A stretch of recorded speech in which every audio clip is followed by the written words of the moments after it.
Oh, Nice. how's mayonnaise on it? All right. Okay. So classical music is a type of music that not a lot of people like to listen to.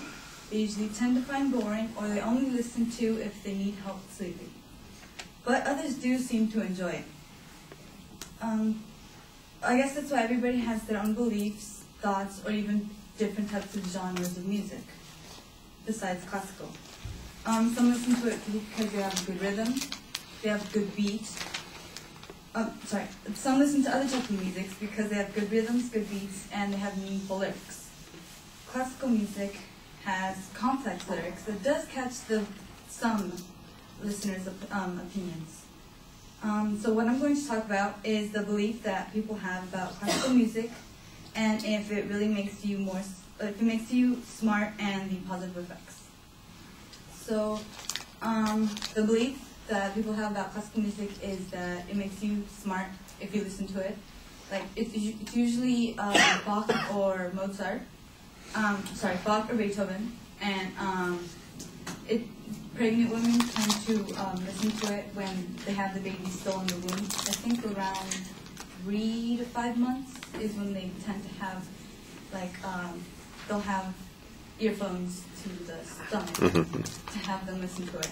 So when they're born, they can become intelligent, right? So,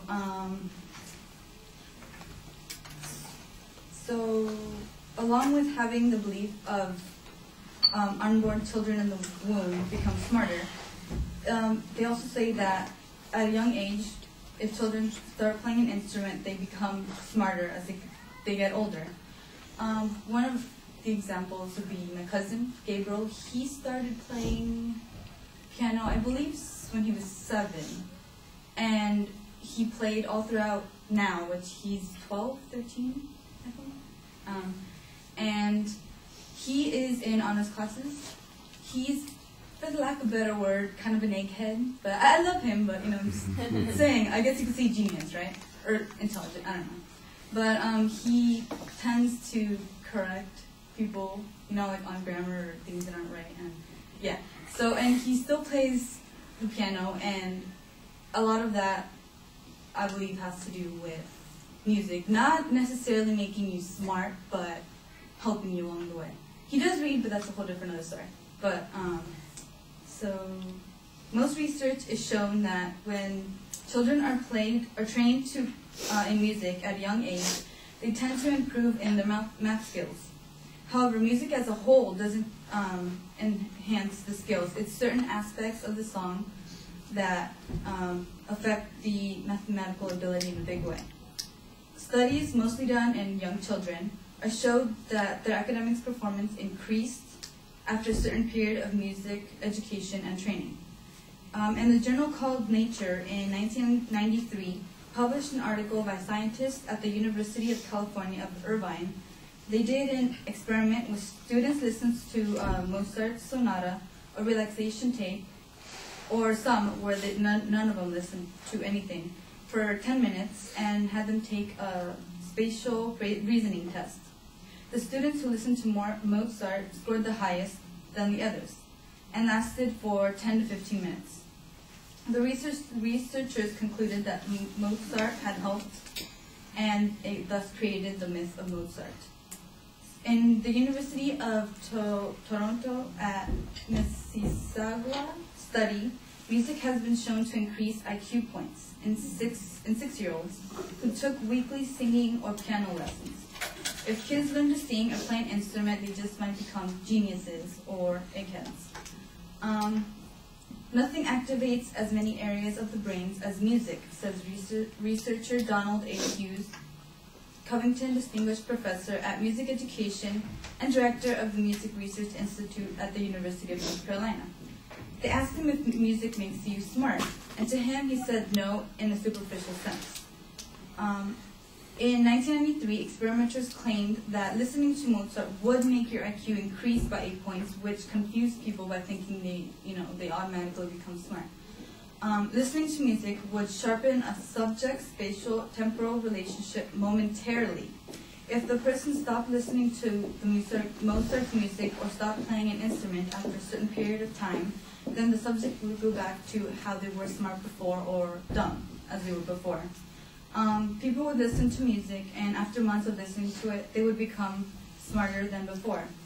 When in reality it doesn't make us smarter. It just primes the brain of certain kinds of thinking. So, for example, on educationoasis.com, they did a study that after listening to classical music, adults can do spatial tasks more quickly, such as putting jigsaw puzzles together. It makes it easier to work on a puzzle more quickly. The effect, however, only lasted for a short amount of period of time.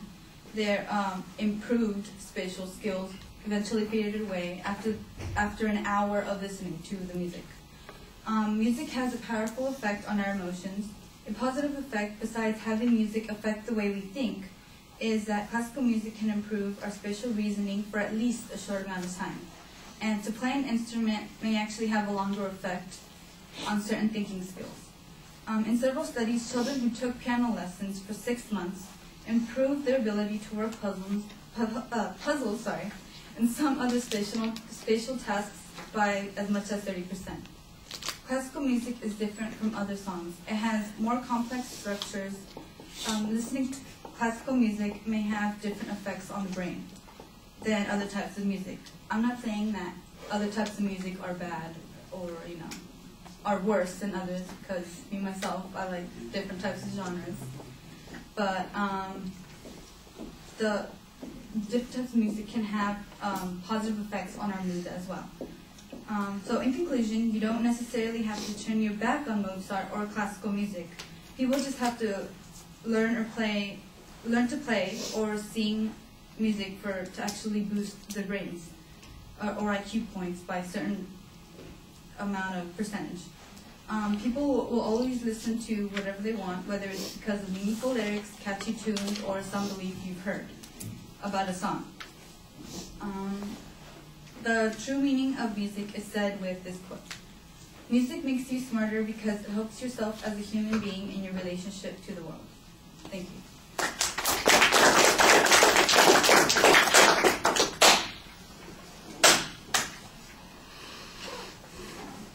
The slow clap sounds sarcastic, You got to be careful about that. Not easy, man. I heard it late. It was great stuff, man.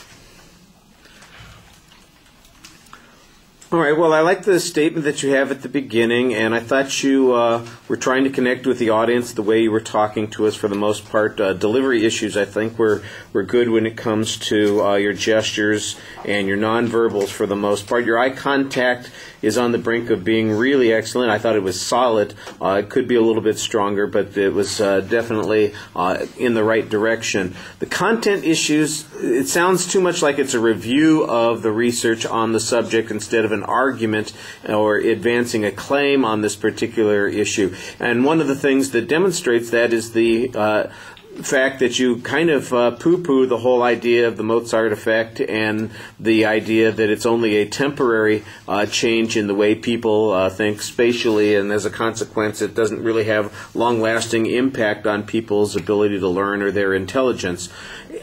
It sounded like as you're getting into the speech at one point that you were going to maybe shift your focus and suggest that if people really wanted to have that kind of improvement, that taking up an instrument and learning to play classical music would have the benefit that they're really looking for there.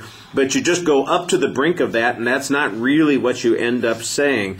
So I'm not sure that there's much argument here, that there's a point of view being advanced so much as there is a point of view being discussed. And I think that that's, like I said, it tends to be a little bit more informative in nature as a consequence. All right, thank you.